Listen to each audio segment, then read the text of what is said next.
Hi friends, கடலை மாவு வச்சு ஒரு பர்ஃபி எப்படி பண்ணலான்னு பார்க்கலாம். ஒரு கப்புக்கு கடலை மாவு எடுத்துருக்கிறேன். அதை வந்து நல்லா சூடாகி வாசனை வர அளவுக்கு நல்லா வறுத்துக்கோங்க. அப்போ தான் நம்ம சாப்பிடும் போது பச்சை வாசனை இல்லாமல் இருக்கும்.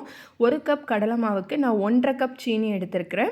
1 கப் தண்ணி ஆட் பண்ணி அதை வந்து நல்லா கரைச்சிட்டு நல்லா கொதிக்க விடணும். கம்பி பதம் எதுவுமே நமக்கு தேவையில்லை. நான் 1 கப் தண்ணி ஆட் பண்ணுறேன், 1.5 கப் சீனி ஆட் பண்ணியிருக்கிறேன்.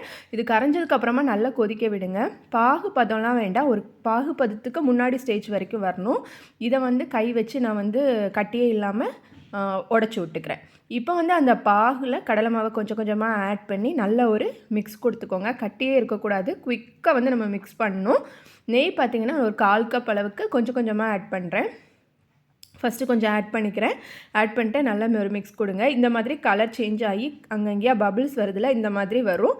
அப்புறமா ஒரு பிளேட்டில் வந்து கொஞ்சமாக கீ அப்ளை பண்ணிக்கோங்க. இதில் தான் நம்ம வந்து ஊற்ற போகிறோம், அதை ரெடியாக வச்சுருக்கணும். அப்புறமா கொஞ்சம் கூட நெய் ஆட் பண்ணிக்கோங்க. ஒரு 2 டேபிள் ஸ்பூன் மறுபடியும் நெய். மொத்தமாக ஒரு 1/4 கப் அளவுக்கு, நம்ம மெஷர் பண்ண கப்பில் 1/4 கப் அளவுக்கு நெய் வந்து ஆட் பண்ணணும். நம்ம மிக்ஸ் பண்ணிகிட்டே இருங்க. இந்த மாதிரி நல்ல கட்டியாக பேன்லேருந்து நல்லா பிரிஞ்சு வரும். நமக்கு ரொம்ப கட்டியாகினாலும் முறுவிடும், ஒரு சாஃப்ட் இருக்காது பர்ஃபி சாப்பிட்ற மாதிரி.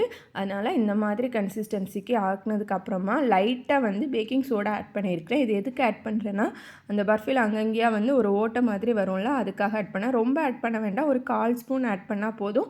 இது ஆப்ஷனல் தான், உங்களுக்கு பிடிக்கலன்னா நீங்கள் வந்து ஆட் பண்ண வேண்டாம். ஸோ இப்படி எடுத்து விட்டால் எப்படி கட்டியாக இருக்குது பாருங்கள். இந்த மாதிரி கட்டியான கன்சிஸ்டன்சிக்கு வரணும். வந்ததுக்கப்புறமா நான் ஆல்ரெடி க்ரீஸ் பண்ணி வச்சுருக்கிற பிளேட்டில் வந்து இதை குயிக்காக ஆட் பண்ணிடுறேன். ஆட் பண்ணிவிட்டு ஒரு 15லேருந்து 20 நிமிஷம் அப்படியே விட்டுருங்க. நல்லா செட் ஆயிரும். செட் ஆனதுக்கப்புறமா நம்ம வந்து உங்களுக்கு எந்த ஷேப்புக்கு வேணுமோ அந்த ஷேப்புக்கு கட் பண்ணி எடுத்துக்கோங்க. எடுத்து நல்லா ஆறுனதுக்கப்புறமா நீங்கள் எடுத்திங்கன்னா சூப்பரான பர்ஃபி வந்து உங்களுக்கு ரெடி ஆயிரும். இப்போ நான் என்ன ஷேப்புக்கு வேணுமோ நான் வந்து கொஞ்சம் சூடாக இருக்கும் போதே வந்து நம்ம இந்த மாதிரி லைன் போட்டு வச்சுக்கணும். லைன் போட்டு வச்சதுக்கப்புறமா ஆறுன பிறகு எடுத்து பார்த்தோன்னா உங்களுக்கு சூப்பரான பர்ஃபி ரெடி. ஸோ இந்த தீபாவளிக்கு நீங்களும் மறக்காமல் இந்த ரெசிபி ட்ரை பண்ணுங்கள். சூப்பர் சிம்பிளான ரெசிபி, பாகுபதம் எதுவுமே தேவையில்லை. சூப்பராக ஒரு பர்ஃபி ரெடி.